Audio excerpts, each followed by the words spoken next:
Good morning ninth class. कैसे हैं बच्चे आप सभी?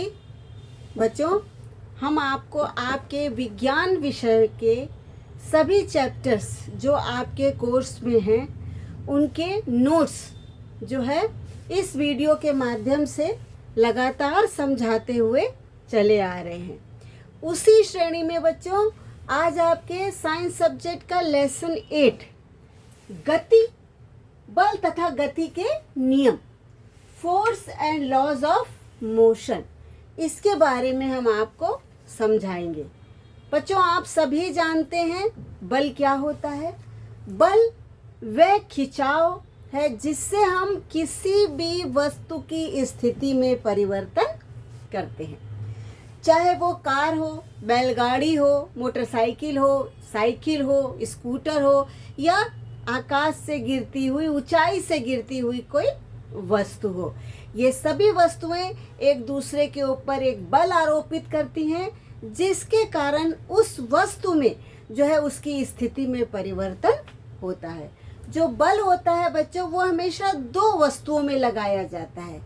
किसी एक वस्तु में बल का कोई भी औचित्य नहीं होता है और बल लगाने पर जब उस वस्तु की स्थिति में परिवर्तन हो जाता है तो उसी को हम उनके बीच में जो बल आरोपित किया जाता है, जो खिंचाव किया जाता है, उसी को हम बल कहते हैं। जैसे एक रेलगाड़ी चल रही है, उसको कौन खींचता है बच्चों? उसको इंजन खींचता है।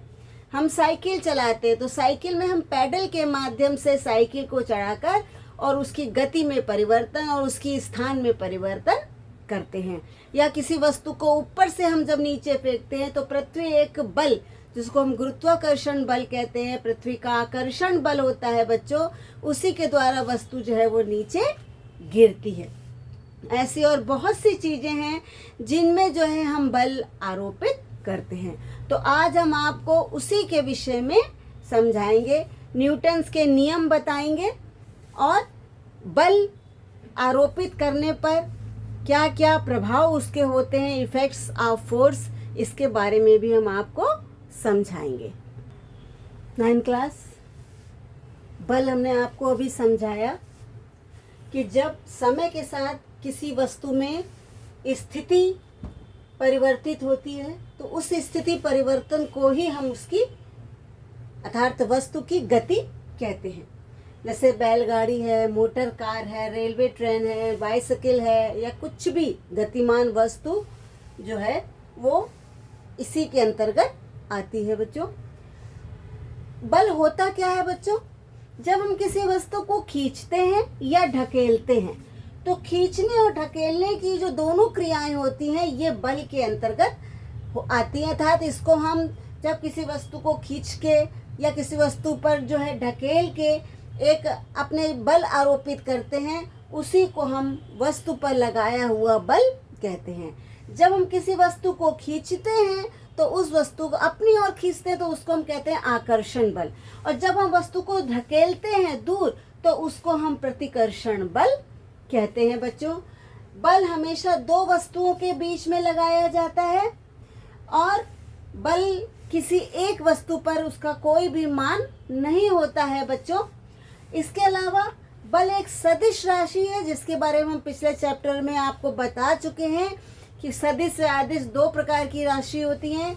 सदिश राशि वो होती है जिसमें हम किसी वस्तु का जब परिणाम बताते हैं तो परिणाम बताते समय हमें दिशा का बताना भी अनिवार्य होता है। तो बल एक सदिश राशि है जिसमें हम उसकी दिशा और परिणाम दोनों बताते हैं। इसके अलावा जो बल का मात्रक है, चूंकि इसका सूत्र होता है F = m/a, m है किलोग्राम, a है त्वरण, तो इसका मात्रक हो गया बच्चों किलोग्राम मीटर स्क्वायर प्रति सेकेंड, या इस पूरे को हम न्यूटन भी कहते हैं। और CGS पद्धति में बच्चों इसका मात्रक डाइन होता है। तो ये आपको हमने बल के बारे में बता दिया। अब हम बच्चों आपको बताएंगे बल के प्रभाव क्या होते हैं, effects of force. 9th class, पहला बल का प्रभाव क्या होता है हमने अभी आपको पहले भी बताया था। किसी स्थिर वस्तु पर बल लगाने पर वस्तु गतिमान हो जाती है। इसको कैसे समझाएंगे? एक उदाहरण से। एक समतल मेज पर अगर एक वस्तु, एक बॉल रखी है, गेंद रखी है, वो स्थिर है। अगर आपने उसको धक्का दे दिया तो गेंद जो है वो गतिमान हो जाएगी। या आप देखते हैं फुटबॉल के मैदान पर जब प्लेयर फुटबॉल पे किक लगाता है तो स्थिर फुटबॉल जो है वो गतिमान अवस्था में आ जाती है। या किसी भी वस्तु को जो स्थिर होती है, जब हम उसको जो है ढकेलते हैं तो वो वस्तु गतिमान हो जाती है। तो पहला बल का प्रभाव है कि किसी भी स्थिर वस्तु पर हमें बल लगाने पर वो गतिमान हो जाती है। दूसरा है बच्चों, जब हम किसी गतिमान वस्तु पर बल लगाते हैं तो हम उसकी दिशा में परिवर्तन भी कर लेते हैं। दूसरा बताया था हमने बच्चों आपको कि गतिमान वस्तु पर जब हम उसकी गति की दिशा में बल लगाते हैं तो गति की दिशा में बल लगाने पर वस्तु की चाल जो है वो बढ़ती जाती है। जैसे इसका उदाहरण है कि ऊंचाई से कोई वस्तु अगर पृथ्वी की ओर गिरती है तो जैसे जैसे वो पृथ्वी की ओर नज़दीक आती जाती है उसकी चाल जो है वो बढ़ती जाती है। तीसरा पॉइंट बच्चों क्या है कि अगर कोई गतिमान वस्तु है, गतिमान वस्तु पर गति की दिशा की अगर हम विपरीत दिशा में जो है बल लगाते हैं, जा रही है एक डायरेक्शन में, बल हमने दूसरे डायरेक्शन में लगा दिया, तो इस स्थिति में क्या होगा कि जो वस्तु की चाल है वो धीरे धीरे घटती जाएगी तथा कुछ समय के बाद वस्तु जो है वो स्थिर हो जाती है। तीसरा बच्चों जो बल का प्रभाव है वो है कि अगर हम किसी गतिमान वस्तु पर विपरीत दिशा में बल लगाते हैं तो विपरीत दिशा में लगाने पर क्या होता है कि वस्तु की जो चाल है धीरे धीरे घटती जाती है और एक समय आता है कि उसकी चाल अगर हम लगातार उस पर बल आरोपित करते रहते हैं तो उसकी चाल जो है वो स्थिर हो जाती है। जैसे उदाहरण देखिए बच्चों, जैसे हम किसी वस्तु को ऊपर की तरफ फेंकते हैं, जब हम ऊपर फेंकते हैं तो वस्तु पर जो बल लगता है वो पृथ्वी के गुरुत्वाकर्षण के विपरीत बल लगता है, तो वस्तु एक ऊंचाई तक जाके स्थिर हो जाती है कुछ सेकंड को और फिर वो नीचे आना चालू करती है और नीचे आकर धीरे धीरे जो है पृथ्वी पर गिरती है और उसकी चाल स्थिर हो जाती है। जब वो ऊपर जाता है तो एक स्थिति पे ऊंचाई पर जाकर उसकी चाल जो है बच्चों वो थोड़ी सी जो है वो कम होती जाती है और एक पॉइंट पर आकर जो है कुछ स्थिर हो जाती है।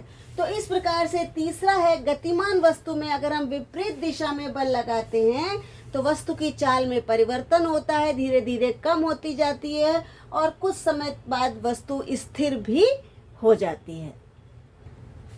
फोर्थ पॉइंट है बच्चों, यदि गतिमान वस्तु पर गति की दिशा के अभिलंबवत दिशा में हम बल लगाते हैं तो उस स्थिति में क्या होता है कि वस्तु की गति की दिशा तो बदल जाती है पर वस्तु की चाल में कोई परिवर्तन नहीं होता है। पांचवा पॉइंट क्या है बच्चों, पहले हम आपको चौथा फिर समझा देते हैं कि यदि गतिमान वस्तु पर हम गति की दिशा के अभिलंबवत दिशा में बल लगाते हैं तो क्या होता है कि वस्तु की गति बदल जाती है लेकिन उसकी चाल में कोई भी परिवर्तन नहीं होता है। लेकिन यदि वस्तु पर हम जो बल गतिमान वस्तु पर हम बल लंबवत न लगाकर किसी अन्य कोण पर लगाते हैं बच्चों तो वस्तु की चाल और दिशा दोनों ही परिवर्तित हो जाते हैं। तो इन सब बिंदुओं पर ध्यान रखने के बाद हम निष्कर्ष ये निकालते हैं कि किसी भी वस्तु पर अगर हम बल लगाते हैं तो एक तो वस्तु अगर विराम की अवस्था में है तो वो गति की अवस्था में बदल जाती है बच्चों, उसकी चाल में वृद्धि या कमी हो जाती है। तीसरा, गति की दिशा में परिवर्तन हो जाता है। तो इस प्रकार से ये बच्चों बल के जो है इफेक्ट्स हैं कि हम बल लगाने पर हमको क्या क्या परिवर्तन उस गतिमान वस्तु पर मिलता है। अब हम नेक्स्ट बच्चों आपको बताएंगे कितने प्रकार के बल होते हैं। देखिए 9th क्लास, जो टाइप्स ऑफ फोर्सेस होते हैं ये दो प्रकार के होते हैं। पहला होता है संतुलित फोर्स या इसको हम बैलेंस्ड फोर्स कहते हैं और दूसरा होता है असंतुलित बल या अनबैलेंस्ड फोर्स। जैसा कि बच्चों नाम से ही पता चल रहा है, संतुलित बल वो होता है जब किसी वस्तु पर बल लगाया जाता है तो जो परिणामी बल आता है वो शून्य होता है तो उसको हम संतुलित बल कहते हैं। यदि दूसरा है असंतुलित बल, हम बल लगाएं और बल लगाने पर जो परिणामी बल शून्य ना आए तो उसको हम असंतुलित बल कहते हैं। इसको समझिए बच्चों। आप देखिए बच्चों, हमने बताया दो प्रकार के बल होते हैं, एक संतुलित और दूसरा असंतुलित, नाम ही है संतुलित बल और असंतुलित बल। असंतुलित बल वो जिसमें बलों का परिणामी शून्य ना हो, उसको हम असंतुलित बल कहते हैं। और असंतुलित बल अगर हम किसी वस्तु पर लगाते हैं तो उसकी गति की अवस्था में परिवर्तन हो जाता है, जबकि संतुलित बल में अगर हम किसी वस्तु पर बल लगाते हैं तो उसकी गति की अवस्था में कोई भी परिवर्तन बच्चों नहीं होता है। ये सब आपको बच्चों समझ में आ रहा होगा, बड़े कॉमन थिंग्स हैं ये सब। अब इसका एक उदाहरण बच्चों, आप रस्सा कस्सी जो होती है आप जानते हैं, जो स्कूलों में गेम होता है उसको आपने देखा है। दो टीमें होती हैं, रस्सी को बीच में एक रस्सी का सेंटर पॉइंट बनाया जाता है और एक तरफ एक टीम होती है और दूसरी तरफ दूसरी टीम होती है। वो दोनों टीमें जो है उस रस्सी के ऊपर बल लगाकर उस सेंटर पॉइंट से अपनी अपनी ओर खींचने का प्रयास करती हैं।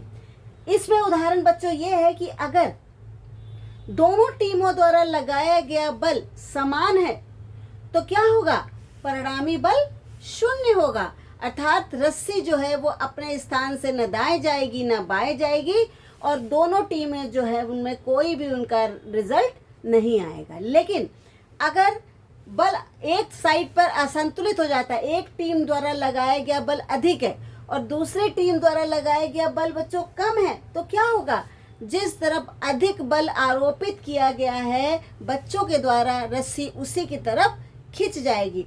तो जो इस प्रकार से बल लगेगा उसको हम असंतुलित बल कहते हैं और इसका परिणामी बल शून्य नहीं होता है। ये बच्चों संतुलित और असंतुलित बलों का उदाहरण है। आपको समझ में आ गया होगा बच्चों। अब हम आपको नेक्स्ट टॉपिक है आपका गति के नियम, इसके बारे में समझाएंगे।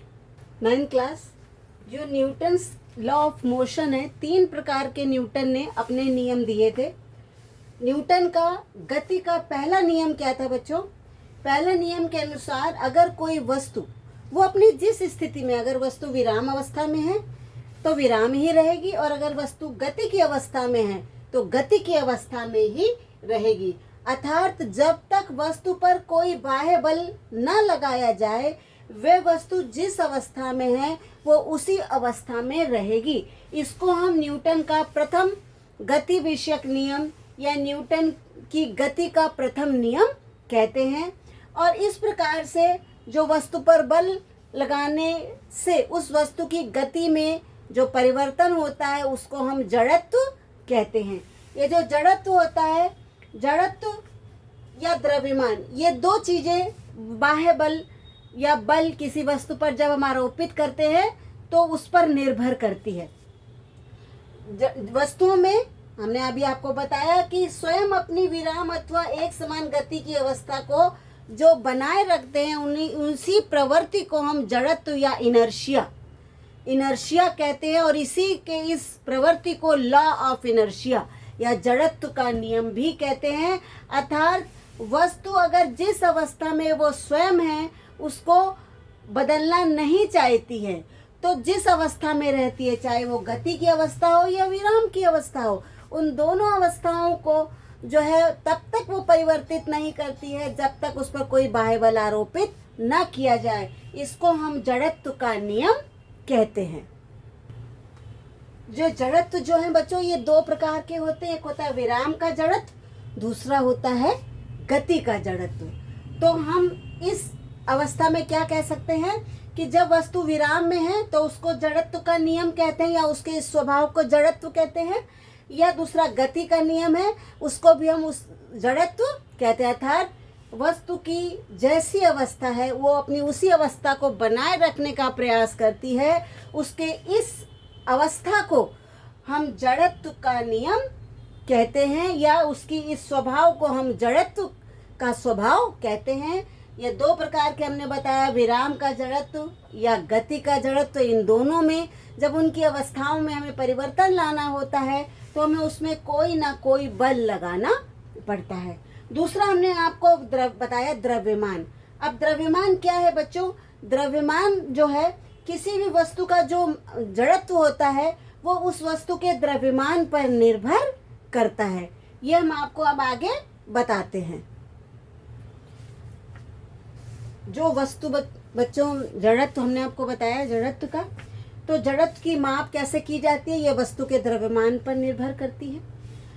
अगर वस्तु का द्रव्यमान अधिक है तो उसकी स्थिति में परिवर्तन करने के लिए, चाहे वो गतिमान स्थिति में परिवर्तन हो या गतिमान वस्तु को विराम अवस्था में लाने का परिवर्तन हो, दोनों में ही हमें अधिक बल आरोपित करना पड़ता है। तो हम कह सकते हैं कि किसी भी वस्तु का जो जड़त्व है वो वस्तु के द्रव्यमान के अनुक्रमानुपाती होता है। अर्थात अगर वस्तु में द्रव्यमान अधिक है तो हमको जड़त्व अधिक लगाना पड़ेगा। अगर किसी वस्तु का द्रव्यमान कम है तो हमें उसकी स्थिति में परिवर्तन करने के लिए कम जड़त्व का प्रयोग करना पड़ेगा। इसके देखिए बच्चों कुछ उदाहरण है। जैसे हम एक कार, गतिमान कार है जिस पर हम बैठे हैं और अचानक गाड़ी में ब्रेक लग जाता है तो क्या होता है? जो यात्री वो पीछे की ओर झुक जाते हैं या गिर पड़ते हैं। ये जड़त्व के नियम के अनुसार ही बच्चों होता है, क्योंकि गतिमान वस्तु, कार गतिमान है तो हमारा पैर भी गतिमान है। अचानक कार में ब्रेक लग गया तो ब्रेक लगने से हमारा शरीर पूरा गतिमान था और पैर, जब कार रुकी तो हमारा पैर भी रुक गया, लेकिन ऊपर का हिस्सा हमारा जड़त्व के कारण अभी भी गति की अवस्था में रहता है और वो पीछे की ओर गिर जाता है। किसी हथौड़े पर हत्था कसने के लिए जब हम उसको पटकते हैं तो पटकने के कारण जो है वो हत्था जो है वो हथौड़े में कस जाता है। या तीसरा बच्चों, एक बस में बैठे यात्री जब बस मुड़ती है मोड़ पर तो हमेशा उस मोड़ की विपरीत दिशा में की ओर वो झुक जाते हैं। ये सब जड़त्व के नियम के कारण ही होता है। या चलती गाड़ी से अचानक अगर हम उतर जाते हैं तो वो भी, जब हम उतरते हैं तो शरीर तो गतिमान रहता है, पैर तुरंत स्थिर हो जाता है, अर्थात हम जो है असंतुलन के कारण गिर पड़ते हैं। तो ये सभी उदाहरण हैं जो न्यूटन के प्रथम गति विषयक नियम के अंतर्गत आते हैं बच्चों। इसमें मेन सारांश हम यही कह सकते हैं कि वस्तु की विराम अथवा गति की अवस्था में जब परिवर्तन किया जाता है तो कोई बाह्य बल लगाकर ही उस वस्तु में परिवर्तन किया जाता है बच्चों। और इसको हम जड़त्व का नियम भी कहते हैं कि बच्चों वस्तु जिस भी अवस्था में है वो उसी अवस्था में रहना चाहती है, अपनी अवस्था को स्वयं तब तक परिवर्तित नहीं करती है जब तक उस पर कोई बाह्य बल आरोपित नहीं किया जाए। अब बच्चों न्यूटन का दूसरा नियम, 9th क्लास, दूसरा नियम न्यूटन का गति का द्वितीय नियम क्या है बच्चों? इस नियम के अनुसार किसी वस्तु पर लगाया गया बल F उस वस्तु के द्रव्यमान m तथा त्वरण a के गुणनफल के अनुक्रमानुपाती होता है। अर्थात F is directly proportional to mass और त्वरण m इंटू a। तो F बराबर k m into a। k क्या है? k एक नियतांक है। यदि हम k का मान 1 रख दे बच्चों तो क्या होगा? F equal to m into a। और F बल है जिसका मात्रक न्यूटन होता है, तो 1 न्यूटन बराबर 1 किलोग्राम इंटू त्वरण का मात्रक है 1 मीटर प्रति सेकेंड स्क्वायर। तो 1 न्यूटन का मान होता है 1 किलोग्राम प्रति मीटर स्क्वायर है। तो बल बराबर द्रव्यमान इंटू त्वरण, और बल का मात्रक इसको है किलोग्राम इंटू मीटर प्रति सेकेंड स्क्वायर को हम 1 न्यूटन भी कहते हैं। अर्थात 1 न्यूटन बराबर 1 किलोग्राम इंटू 1 मीटर प्रति सेकेंड स्क्वायर। और सीजीएस पद्धति में इसको हम डाइन कहते हैं। सीजीएस पद्धति में सेंटीमीटर ग्राम सेकंड में हम इसको डी वाई यानी डाइन कहते हैं। इसका मात्रक डाइन होता है। इसका बच्चों 1 न्यूटन का अगर हमें मान निकालना है तो 1 न्यूटन बल उस बल के बराबर होता है जो 1 किलोग्राम द्रव्यमान की वस्तु पर आरोपित करने पर उसमें 1 मीटर प्रति सेकंड स्क्वायर का त्वरण उत्पन्न कर दे। उसका मान 1 न्यूटन बल के बराबर होता है। समझ में आ गया बच्चों? 1 न्यूटन किसके बराबर होता है? उस बल के बराबर 1 न्यूटन बराबर 1 किलोग्राम की वस्तु पर 1 मीटर प्रति सेकंड स्क्वायर का त्वरण उत्पन्न हो। तो द्रव्यमान गुणे मीटर प्रति सेकंड के गुणनफल को हम 1 न्यूटन के बराबर मानते हैं। इसके कुछ उदाहरण है बच्चों, जैसे क्रिकेट की गेंद पकड़ते समय खिलाड़ी अपना हाथ पीछे खींचता है। जब ऊपर से बॉल आ रही होती है और खिलाड़ी बॉल को पकड़ता है तो बॉल का वेग 0 होना चाहिए। उसके लिए क्या होता है कि बॉल को हाथ में पकड़ने के लिए हमें उसका वेग जो उसकी गति है उसको 0 करने के लिए हमें बच्चों खिलाड़ी को जो अपना हाथ पीछे की ओर खींचना पड़ता है ताकि उसका संवेग 0 हो जाए और बॉल अपने उसके हाथ में पकड़े रहे। दूसरा है बंदूक से निकली गोली जब शरीर में घुसती है बच्चों, उसका उस समय बहुत तेज गति से वो बंदूक की गोली दागी जाती है। जैसे ही शरीर में टच होती है उसका वेग 0 हो जाता है और गोली जो है वो शरीर के अंदर धंस जाती है। अब बच्चों हम न्यूटन के तृतीय नियम को समझेंगे। 9th क्लास तीसरा गति का नियम, इसको हम क्रिया प्रतिक्रिया का नियम भी कहते हैं। अर्थात इस नियम के अनुसार यदि कोई वस्तु पर दूसरी वस्तु है, यदि कोई वस्तु दूसरी वस्तु पर बल आरोपित करती है, यदि कोई वस्तु दूसरी वस्तु पर बल आरोपित करती है तो दूसरी वस्तु भी पहली वस्तु पर उतना ही बल विपरीत दिशा में बच्चों आरोपित करती है, जिसको हम क्रिया प्रतिक्रिया का नियम कहते हैं। इसको हम उदाहरण से समझ सकते हैं बच्चों, जैसे गोली छूटने पर बंदूक पीछे की ओर गति करती है। आपने देखा है जब बंदूक से गोली छोड़ी जाती है तो बंदूक गोली पर एक बल आरोपित करती है जिसको हम क्रिया बल कहते हैं, ताकि गोली आगे की ओर भागती है। और गोली भी बंदूक पर जो है एक प्रतिक्रिया, एक बल आरोपित करती है जिसको हम प्रतिक्रिया बल कहते हैं, जो बंदूक को पीछे की ओर ढकेलता है। तो इसको हम इसी कारण गोली आगे जाती है और बंदूक का हाथ पीछे की ओर हो जाता है। दूसरा बच्चा घोड़े द्वारा गाड़ी को खींचना, जब हम घोड़े में बैठ के घोड़ा गाड़ी खींचते हैं तो घोड़ा जो है अपने पिछली टांगों के द्वारा पृथ्वी पर एक बल आरोपित करता है, उतना ही बल विपरीत दिशा में पृथ्वी भी घोड़े पर आरोपित करती है, जिससे घोड़ा जो है वो आगे की ओर भागता है।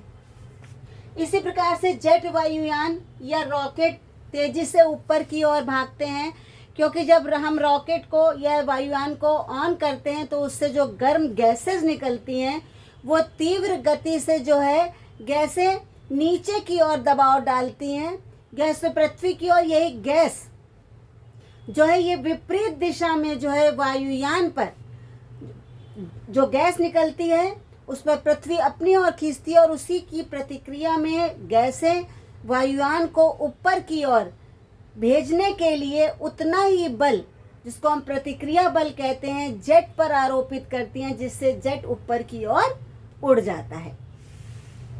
इसी प्रकार से लास्ट एक उदाहरण है बच्चों, हम मनुष्य पृथ्वी पर चलते हैं।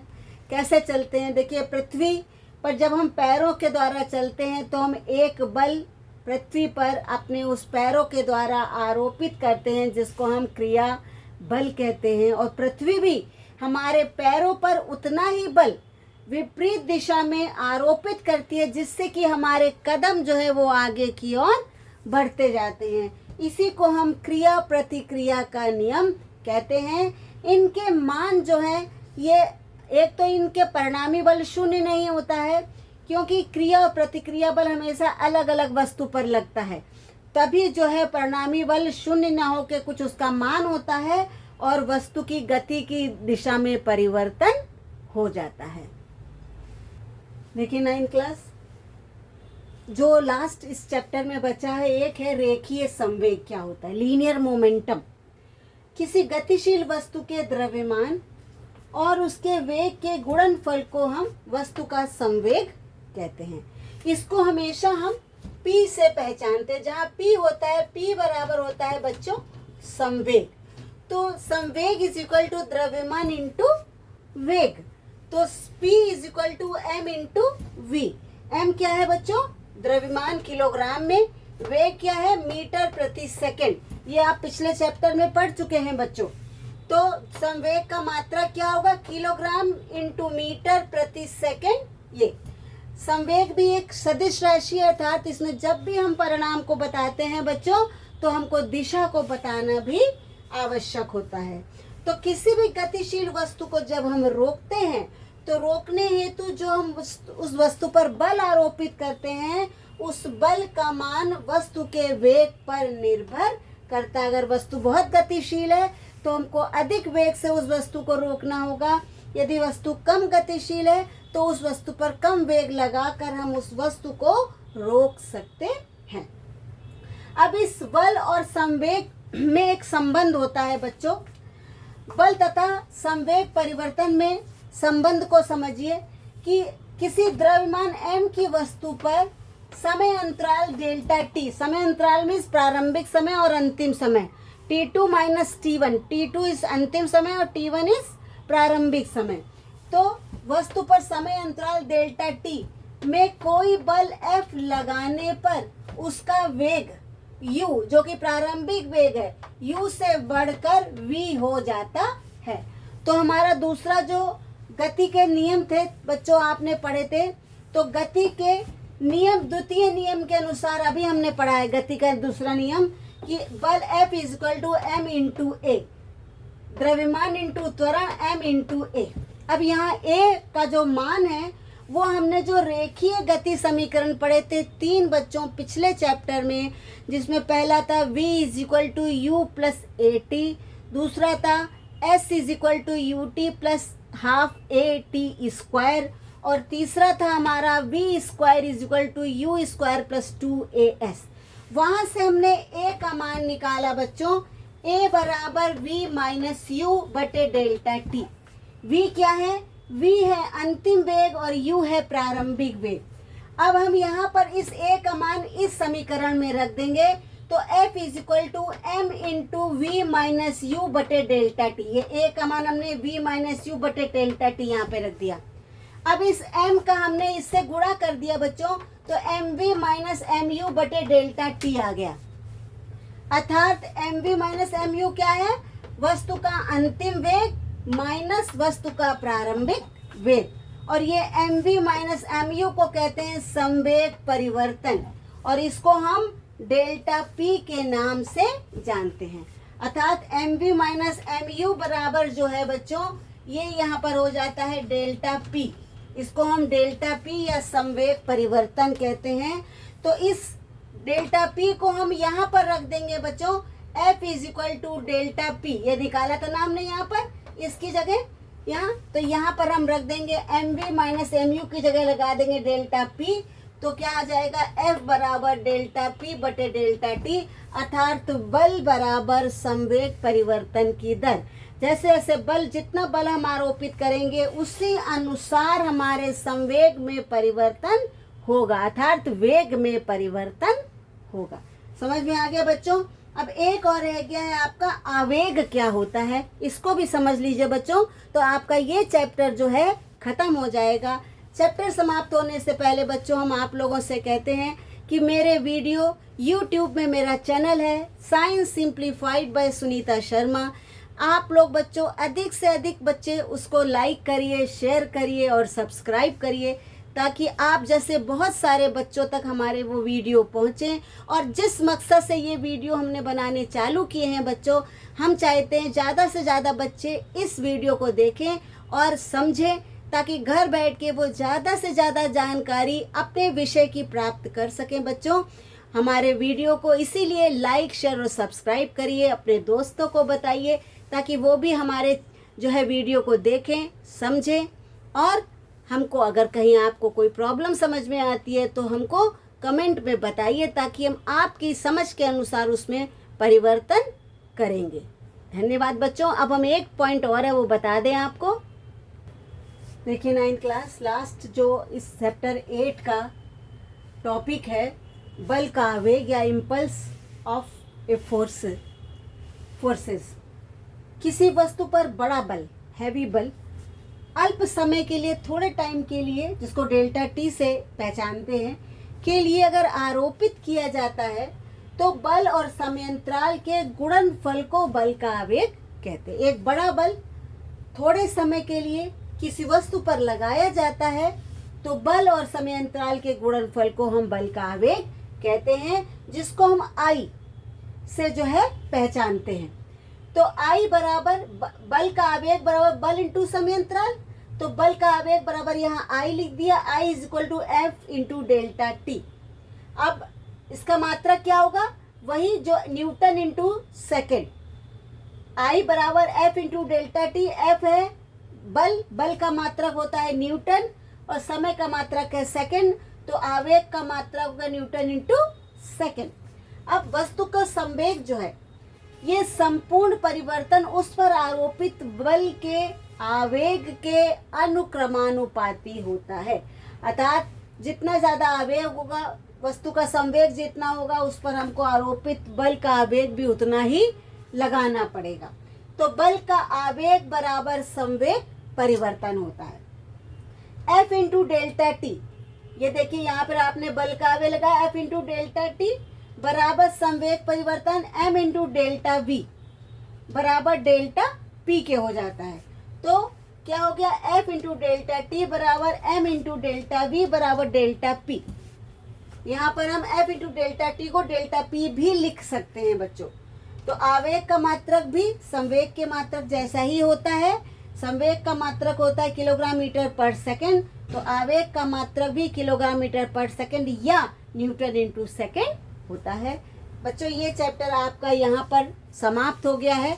इसमें कुछ न्यूमेरिकल्स भी आते हैं इस जो फॉर्मूलास के आधार पर, जो हम आपको बाद में बताएंगे। आपके हर चैप्टर के प्रश्न उत्तर हम आपको आपका कोर्स कंप्लीट हो जाने के बाद चैप्टर वाइज आपको प्रश्न उत्तर भी हल करवा देंगे बच्चों, ताकि आप चैप्टर के पहले नोट्स बना लीजिए।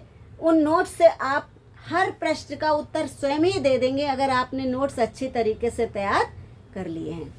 ये चैप्टर बच्चों हम यहीं पर ख़त्म करते हैं। अपना ये वीडियो भी हम अब यहीं पर समाप्त कर रहे हैं।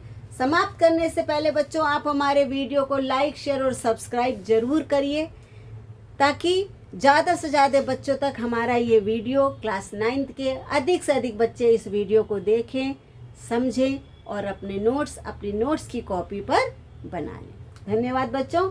अब हम आपसे चैप्टर 9 अगले वीडियो पर मिलेंगे। Okay bye.